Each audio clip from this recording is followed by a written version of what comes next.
안녕하세요. 결혼을 목전에 두고 시댁 쪽과 의견이 맞질 않아 한동안 힘든 시간을 보내다가 얼마 전 파혼하게 된 20대 후반의 여자입니다. 결혼을 약속한 남자친구와는 연애를 해서 만났어요. 저보다 나이가 많아서 남자 쪽에서 결혼을 서두르게 되었습니다. 연애하면서 그렇게 큰 다툼도 문제도 없었고 저도 막연하게 이 사람과 언젠간 결혼을 할 수도 있겠다 하는 생각을 가지고 있던 터라 남자친구가 청혼을 해왔을 때 그렇게 크게 놀라지는 않았습니다. 다만 저는 청혼을 받을 때쯤엔 저에겐 결혼은 너무 이르다는 생각을 가지고 있었어요.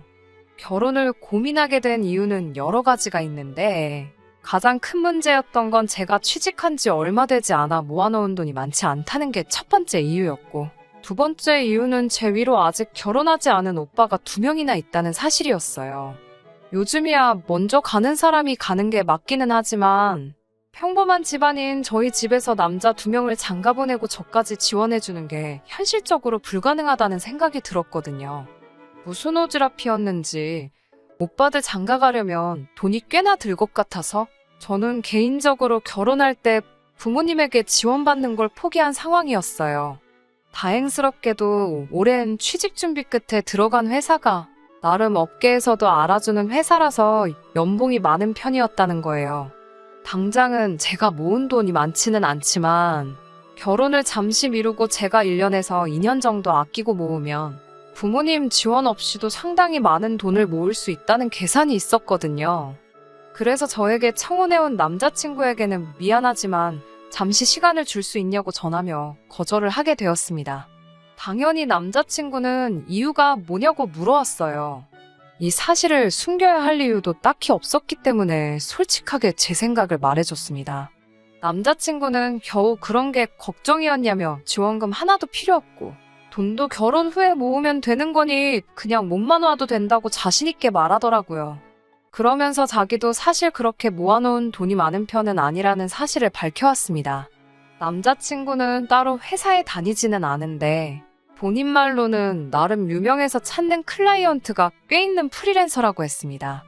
일이 많은 편은 아니지만 자기가 하고 싶을 때 일을 골라서 할 수 있는 장점이 있다고 매번 자랑처럼 이야기했는데 하는 일에 따라 다르지만 자기가 한 달 동안 일에 온 정신을 쏟는다면 웬만한 직장인들 몇 달치 월급은 우습게 번다고 자랑처럼 이야기하길래 저는 머리가 엄청 좋은가 보다 생각했어요.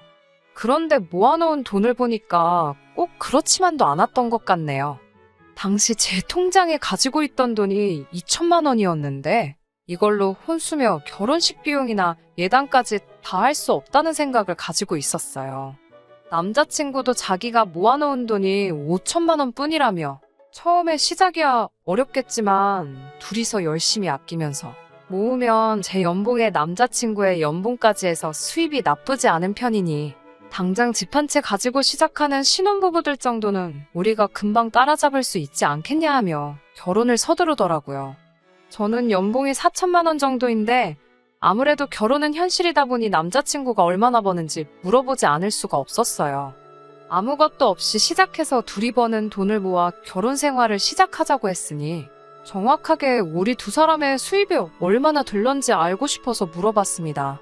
남자친구는 자기 잘 버니까 걱정하지 말라며 대답을 피했고 피차 모아둔 돈이 적은 편이니 그냥 양가 지원 생각하지 말고 우리끼리 잘 준비해보자고 하면서 제 마음을 돌리려 노력하더라고요.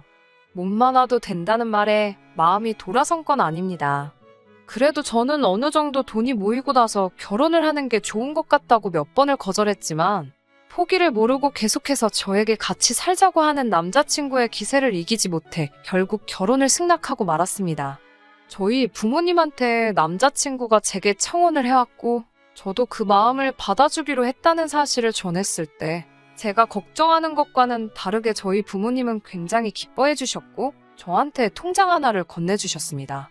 제가 시집갈 때를 대비해서 옛날부터 따로 모으고 계시던 거라고 하시면서요. 부모님이 지원해주신 돈과 제가 모아놓은 돈을 합치니 그때 딱 남자친구가 모아놓은 돈과 같은 액수가 되더라고요. 월세방에서 시작하지 않을까 걱정했는데 그 돈이면 살림살이나 가구 같은 거를 하나씩 차차 구해나간다는 조건으로 적당한 구축 빌라에서 시작 정도는 할 수 있겠더라고요. 기대도 안 한 지원에 저도 힘이 많이 나서 참 기분이 좋았어요. 그렇게 결혼 준비 하나씩 해나가면서 저도 웨딩드레스를 입은 행복한 신부를 꿈을 꾸고 있었습니다. 그때까지 정말 아무런 문제도 없었고 남자친구가 저의 남편이 되어서 평생 함께하는 상상을 하며 지내고 있었습니다. 그런데 남자친구가 남자친구 어머님과 만나는 자리를 마련하겠다고 말하며 저녁 약속을 잡더라고요. 그때가 바로 양가 상견례를 앞둔 며칠 전이었고 어차피 며칠 뒤면 보게 될 텐데 그 전에 미리 저를 보고 싶어 한다는 게 참 이상했어요. 남자친구가 말하기를 어머님께서 성질이 급하셔서 저를 먼저 만나보고 싶어 하신다는 대답에 대수롭게 생각하지 않고 알겠다 대답한 후 약속한 날이 돼서 남자친구와 어머님을 만나러 약속 장소에 나갔습니다.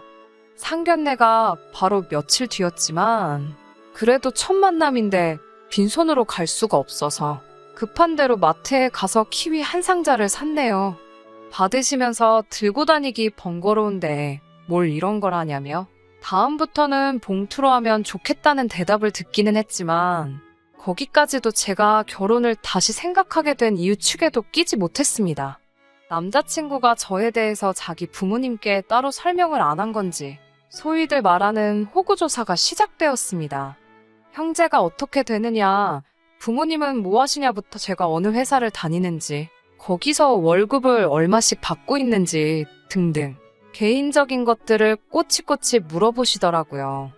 저를 빨리 보고 싶어 한다 하시기에 가벼운 마음으로 나간 자리였는데 무슨 청문회를 하듯이 꼬리에 꼬리를 무는 질문 공세에 마음이 조금씩 불편해지고 있었습니다. 제 나이면 결혼을 생각할 나이일 텐데 모아놓은 돈이 적은 이유가 뭐냐고 물으시는 말에는 좀 더 좋은 기회를 찾아 취직 준비를 오래 하다 보니 일을 남들보다 늦게 시작했다고 솔직하게 대답했습니다. 입사한 지 얼마 되지는 않았지만 저는 나름 제 직장에 자부심도 있고 어디 가서 꿀리지 않는 스펙이라고 생각하는데 남자친구의 어머니는 여자가 직장 좋아서 뭐하냐고 어차피 애를 가지면 그만두고 집에서 애나 보게 될 텐데 하시면서 여태까지의 저의 노력을 후려치기 시작하시더라고요. 그러면서 여자가 너무 자기 직업에 자부심 느끼는 게 좋을 게 없다고 말하시면서 괜히 여자가 돈 잘 벌어봐야 남편 알기나 우습게 알지 않냐고 그냥 그 회사 들어가기 전에 시집갈 돈이나 모았으면 얼마나 좋냐고 하시더라고요. 솔직히 조금 충격적이었습니다. 다른 사람도 아니고 내 남편의 어머니 그리고 얼마 뒤에는 저의 시어머니가 되실 분의 입에서 나올 만한 말이라고 생각되지 않았거든요. 남자친구는 그런 와중에도 저를 대신에 제 변호를 해주는 게 아니라 관심 없다는 듯 핸드폰만 만지작대고 있었고요. 곧바로 그 자리를 뒤집고 나오는 방법도 있었겠지만 저도 가만히 당할 수만은 없어서 한마디 했습니다. 남자친구, 그러니까 오빠도 모아놓은 돈이 별로 없지 않냐고. 그리고 저는 안정적인 월급이지만 오빠의 경우에는 일거리가 없으면 백수나 다름없지 않냐고요. 저라도 잘 버니까 얼마나 다행이냐고 한마디 했어요. 그제서야 남자친구는 제 편을 드는 게 아니라 제 말에 발끈해서 자기가 업계에서 얼마나 유명한지나 아냐면서 마지막으로 진행한 프로젝트가 얼마짜리였는 줄 아냐고 그걸로 얼마를 벌었네 하면서 자기가 마음만 먹고 일하면 제 연봉은 아주 명함도 못 꺼낼 정도로 벌 수 있다고 말하더라고요. 그래서 잘 됐네. 그럼 결혼하고 나서는 일 골라서 설렁설렁 하지 말고 주말에만 쉰다고 생각하고 저랑 똑같이 주 5일을 근무하면 되겠다고? 그러면 없이 시작하는 결혼이라도 금방 자리 잡지 않겠냐고 웃으면서 대답해줬습니다. 그렇게 말하니 남자친구가 금세 꼬리를 내리고 결혼하면 일 열심히 해야지 중얼거리면서 정확한 대답을 피하더라고요. 여태까지 저만 후려치고 계시다가 제가 남자친구를 무시하는 발언을 하니 가만히 있을 어머님이 아니셨지요. 저보고 말하는 것 좀 보라고 하면서 이래서 자기가 돈 잘 번다고 생각하는 여자들이 안 된다고 하시면서 여자는 남편 알기를 어려운 줄 알아야 한다고 결혼하고 나면 남편한테 하는 행동거지부터 가르쳐줘야겠다고 하시더라고요. 그리고 이 자리를 만든 본론을 꺼내시더군요. 저랑 남자친구가 결혼을 위해 1억을 모아놓은 걸 알고 있다고 하시면서 우리 아들이 엄마 생각해서 부모 도움 없이 결혼하기로 생각한 건 참 장하다고 생각하긴 하지만 어떻게 또 부모가 된 입장에서 아무런 도움도 주지 않겠냐고 하시며 신혼집 마련을 위해 1억을 해주시겠다 하시더라고요. 어머님의 의외의 발언에 기대도 한 적이 없는데 대뜸 그렇게 큰 돈을 지원해 주신다니 감사하다고 말씀드렸어요. 그랬더니 적어보라고 하면서 아까까지는 눈 땡그랗게 뜨고 따박따박 말대꾸를 하더니 돈 준다니까 곧바로 표정 바뀌는 거 보라며 깔깔대시더라고요. 그러면서 우리 아들 보고 주는 거지 저를 보고 주는 게 아니라고 강조하시면서 집 명의는 남자친구 명의로 하자고 하는 겁니다. 지원해주시는 돈을 합쳐서 남자 쪽이 더 큰 금액을 해오는 건 사실이지만 사실 그 돈까지 합쳐봐야 적당한 집 구하기는 하늘의 별 따기일 테고 적당한 집을 구하려면 이젠 분명히 대출을 끼고 들어가야 할 텐데 대출은 같이 갚아나가면서 명의는 남자친구의 명의로 해야 한다 강조하시니 조금 당황스러웠어요. 구차해 보이는 것 같아서 그렇게 하기는 싫었지만 무슨 이유로 명의를 꼭 남자친구 앞으로 해야 하나 되물었어요. 그러니 어머님은 나는 내 아들을 믿지만 너는 믿을 수가 없다고 하시면서 언제 봤다고 내가 그 돈을 너한테 아들하고 공동명의를 하게 두겠냐고. 공동명의는 결혼 후에 제가 아들한테 하는 거 봐서 우리들한테 점수 좀 따고 충분히 자격이 된다 싶으면 그때 가서 공동명의를 해주겠다고 하시는 거예요. 아직도 후회가 되는 건 그때 곧바로 대답하지 못하고 주저했다는 겁니다. 돈 몇 푼에 홀랑 넘어가서 해야 될 말도 못했다는 게 지금 생각해도 자존심이 너무 상해요. 며느리 자리가 자격증이 필요한 자리인 것 마냥 점수를 따야지 공동명의로 바꿔준다는 발언에 그때 말은 못했지만 정말 눈물이 핑 돌 정도로 자존감이 무너져 내렸어요.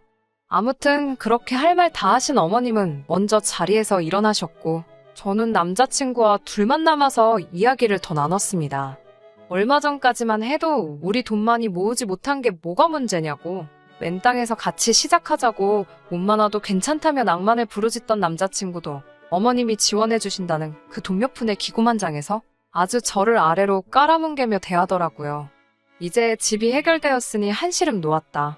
결혼하고 나면 엄마한테 잘못해도 나한테 하는 거 봐서 몰래 공동명의로 올려주겠다는 자기 엄마 앞에서 정말 가루가 되도록 까이고 무시당한 저에게 용기를 주는 말이 아니라 우리 집에서 집 해주니까 너는 평생 우리 집에 은혜 갚으며 살아야 한다는 듯이 말하는 남자친구가 과연 제가 결혼하기로 정했던 그 사람인가 싶었어요. 집을 해줬으니 명절날에도 시댁에 더 오래 있어야 한다? 우리 집에서는 1억을 해주는데 너네 집에서는 고작 3천만 원밖에 해주지 않지 않느냐 하면서 항상 친정보다 시댁을 우선적으로 챙겨야 한다 하고 아주 돈 얼마의 시댁을 받들어 모시라고 갑질을 하고 있더라고요. 잔뜩 주눅이 들어서 집에 왔는데 저희 어머니가 제 표정을 보더니 곧장 제가 무슨 일이 있다는 걸 눈치채시고는 엄마한테 숨기지 말고 다 말하라 하시더라고요. 그래서 고민하다가 있었던 일을 토시 하나 빠지지 않고 그대로 어머니께 다 말씀드렸습니다. 어머니는 당연히 엄청나게 분개하셨어요. 뭐 그런 사람들이 있냐고 결혼 가지고 장사하려고 하는 거냐며 아무것도 없이 시작한다던 애들한테 돈 얼마 지원해줬다고 집안끼리 벌써부터 우위를 정하려드냐며 어이없어 하시더라고요. 다 털어놓고 나니 어머니께서 같이 화를 내주셔도 그냥 제 기분을 위로해주는 거라는 생각밖에 들지 않고 너무 기분이 우울해서 그날은 그냥 일찍 잠에 들었습니다. 그리고 며칠 뒤 시간이 흘러 양가 상견례를 하기로 한 날이 되었어요. 저희 부모님도 일찍부터 부랴부랴 정신없이 준비하셨습니다. 그리고 그날 돈 얼마에 무참히 짓밟혔던 제 자존감을 저희 어머니께서 대신 회복해 주셨네요. 상견례 장소에 도착하자마자 저희 부모님은 대뜸 남자친구 부모님을 향해 애들 집하라고 1억을 보태주시기로 하셨다고 들었다 말씀하시고는 우리 딸한테 우리가 4억을 지원해주기로 했다 하시더라고요. 뭐하러 새로 시작하는 애들한테 대출에 부담까지 안겨주냐며 이왕 해주는 거면 화끈하게 해주자고요. 저는 깜짝 놀랐어요. 이미 지원을 해주셨는데 상상도 못한 액수를 가지고 또 지원해주신다고 하시니까요. 저희 어머니는 이어서 그 돈을 보탤 테니 애들 신혼집 명의는 당연히 우리 딸 이름으로 하는 게 맞는 거겠죠 하고 남자친구 어머니에게 물어보시더군요. 어머님은 살짝 당황하시더니 그제서야 우리도 돈을 내는데 공동명의를 하는 게 이치상 맞지 않겠냐고 하시더라고요. 저희 어머니는 어머님이 저에게 이렇게 준다 말하고 남자친구 명의로 집을 하라고 했으니 우리가 그 돈의 몇 배에 해당하는 돈을 가져왔는데 이제 와서 왜 말을 바꾸냐고 우리 딸 명의로 하는 게 뭐가 문제냐고 하시더군요. 공동명의가 하고 싶으면 같은 돈을 가져오시던지 전부 아드님 명의로 하고 싶으시면 저희가 준비한 돈의 배를 준비해 오라고 하셨어요. 가만 보니 아드님이 살가운 성격은 아니라서 앞으로 처가에 점수 따기는 글른 것 같다고 예비사위가 처가에 얼마나 잘하는가 보고 공동명의로 해줄까 했는데 아무래도 그렇게는 안 될 것 같다고 하시면서요. 어머님이 인상 잔뜩 찌푸리며 대답도 못하고 계신 가운데 그제서야 저도 제 정신이 퍼뜩 들더라고요. 어머니는 저번에 있었던 일을 가지고 그냥 결혼을 반대하시는 것보다 제게 현실을 알려주고 싶으신 거였다는 것을요. 신혼집 가지고 시작하는 것과 아닌 것에 큰 차이가 있는 건 당연한 소리겠지만 돈 얼마를 빌미로 이미 결혼도 하기 전에 이렇게 해라 저렇게 해라 갑질하는 집안하고 엮여봐야 뭐 좋을 게 있냐는 걸 직접 보여주시려던 것이죠. 지금이야 신혼집 명의 가지고 저를 후려치면서 큰 소리 뻥뻥 치고 있지만 이렇게 불합리한 결혼을 하면 결혼 후에 벌어질 일들이 안 봐도 눈에 선하더라고요. 당장 명절날 시댁에서 더 오랜 시간을 보내는 게 아니라 집값 얼마 더해졌다고 그 집에서 기도 못 펴고 눈치 보며 식모살이 종로를 타고 있을 제 모습이 보였어요. 어디 명절날 뿐이겠어요. 당장 남자친구마저도 저렇게 태도가 바뀌어서 그러는데 집에서도 어떤 대우를 받으며 지낼지가 머릿속에 그려졌습니다. 굳이 찍어 먹어봐야 이게 똥인지 된장인지 알 일도 아니었던 거예요. 일륜지대사인 결혼을 손바닥 뒤집듯 뒤집어버릴 수는 없는 일이지만 그렇다고 이미 결혼하기로 정했다고 부당한 대우까지 참아가면서 이 결혼을 꼭 해야만 할 이유도 없는 것이었죠. 결혼과 관련된 이야기가 오가야 할 상견례 자리에서 저는 벌떡 일어나 그냥 이 결혼은 할 생각이 없다고 파혼 선언을 하고 저희 부모님 모시고 자리를 박차고 나와버렸습니다. 아무리 내로남불이라지만 지원금을 이유로 제가 후려침을 당하는 건 당연한 거고 이제 와서 저희 쪽에서 결혼을 위해 큰 돈을 준비했다고 하니 그제서야 부랴부랴 태도를 바꿔버리며 쩔쩔매는 모습에 더는 길게 생각할 이유조차 없었어요. 집에 돌아와서는 어머니한테 그런 큰 돈이 어디서 났냐고 물어봤어요. 그 돈은 저희 부모님 노후자금에 오빠들 결혼할 때를 대비해 모은 돈까지 다 합친 거라고 하셨습니다. 그리고 오빠들도 옆에서 자기들이 여태껏 모은 돈도 보탠 거라고 하네요. 돈으로 갑질하려는 남자 쪽의 본때를 보여주라고요. 오빠들까지 나서서 고민하지 않고 저를 위해 그렇게 돈을 모았다는 사실이 참 감동적이었어요. 그나저나 만약에 제가 그 돈을 그냥 받고 결혼을 진행했으면 어쩔 뻔했냐고 물어봤지요. 그러자 부모님도 오빠들도 하나같이 하는 말이 그 돈 가지고 둘도 없는 가족인 제가 행복하게 살 수만 있다면 돈이야 또 벌면 되는 거고 모으면 되는 거지 아깝지 않았을 거라고 하더라고요. 그 말을 들으니 가차없이 파혼 선언하고 돌아온 제가 다 자랑스럽게 느껴졌습니다. 어머니도 이어서 어디 돈 얼마 가지고 유세 부리면서 사람 우습게 아는 집구석하고는 잘 헤어졌다고 저보고 좋은 결정 내린 거라며 이번 일로 상처받지 않았으면 좋겠다고 저를 위로해 주셨습니다. 앞으로 제가 앞날이 창창하니 그 기간 동안 준비 잘해서 저의 배경이나 조건이 아니라 저를 진정으로 아껴주고 사랑해 줄 수 있는 사람을 만나면 좋겠다고 하시더라고요. 큰 돈을 봐서인지 아니면 그 돈 앞에 제정신을 차린 건지 파혼 선언을 한 이후로 남자친구에게서는 몇 번씩 연락이 왔어요. 저한테 미안하다고 우리 다시 잘 시작해보면 안 되냐고 하면서요. 그렇게 오래 만나온 사람인데도 마음조차 흔들리지 않더라고요. 양가 부모님 지원 없이 처음에 말한 대로 다시 시작할 생각이 있냐고 한번 떠봤습니다. 남자친구는 이런 저의 질문을 전혀 예상도 못했다는 듯이 더 쉬운 길이 있는데 뭐하러 힘든 길을 가려 하냐고 저희 부모님 지원금으로 신혼집 구하고 집도 제 명의로 하라고 하면서 저에게 다 맞춰주겠다 하더라고요. 일단 결혼부터 하고 보자는 그 태도를 보니 저는 이 사람에게 미련 가질 이유도 못 느끼겠어서 그냥 여기까지만 하자고 어머님 말하는 대로 다 따르는 그런 사람 만나서 결혼하라고 말하고 전화를 끊어버렸습니다. 제가 단호하게 연락을 끊어버리고 그 뒤로 걸려오는 전화도 싹 다 무시해버리니 그 뒤로부터는 저한테 연락도 안 오더라고요. 이번에 사람의 본성이 쉽게 바뀌지 않는 걸 배운 것 같아요. 어머니가 해주신 말씀처럼 저의 조건이나 배경이 아닌 진짜 제 자신을 아껴줄 사람을 만났으면 좋겠습니다. 끝까지 들어주셔서 감사합니다.